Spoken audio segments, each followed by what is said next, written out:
औज़ुबिल्लाहिमिनश्शैतानिर्रजीम बिस्मिल्लाहिर्रहमानिर्रहीम। तमाम देखने और सुनने वालों को सबक टीवी की जानिब से अस्सलामु अलैकुम।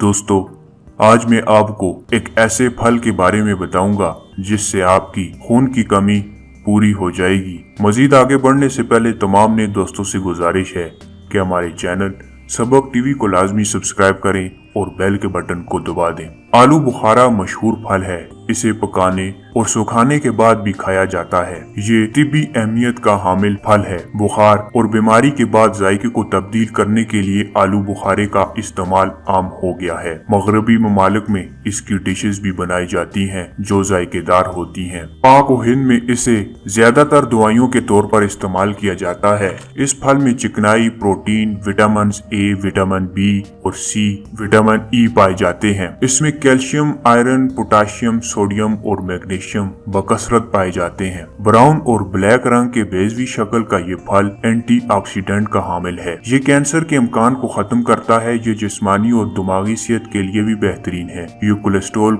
की शरह को कम करता है और जिगर की सेहत के लिए अक्सीर माना जाता है। इसमें पोटाशियम की कसीर मकदार पाई जाती है, इसलिए ये बीपी को कंट्रोल भी करता है। रगों और हड्डियों के अमराज में मुफीद माना जाता है। बदहजमी, कब्ज की शिकायत में आलू बुखारे का इस्तेमाल कराया जाता है, जिसकी हैरत अंगेज नताइज बरामद होते हैं। इसका शरबत गर्मी के दिनों में तवानाई फराहम करता है। आलू बुखारे के इस्तेमाल से खून की कमी फौरन दूर हो जाती है और ये छाती के कैंसर से बचाव में भी मावन है। शुगर के मरीज भी इसे हिचकिचाहट के बगैर खा सकते हैं। आलू बुखारे का इस्तेमाल बालों, जिल्द और बेनाई के लिए भी मुफीद है। गर्मियों में आलू बुखारे का शरबत न सिर्फ ताज़ा दम रखता है बल्कि तवानाई भी पहुंचाता है। दोस्तों, अगर आपको ये वीडियो पसंद आई तो अपने दोस्तों के साथ शेयर करें। मजीद इस तरह की नई वीडियो के लिए आप हमारे चैनल सबक टीवी को लाजमी सब्सक्राइब करें। दोबारा एक और ऐसी वीडियो में मिलते हैं, तब तक अल्लाह हाफिज।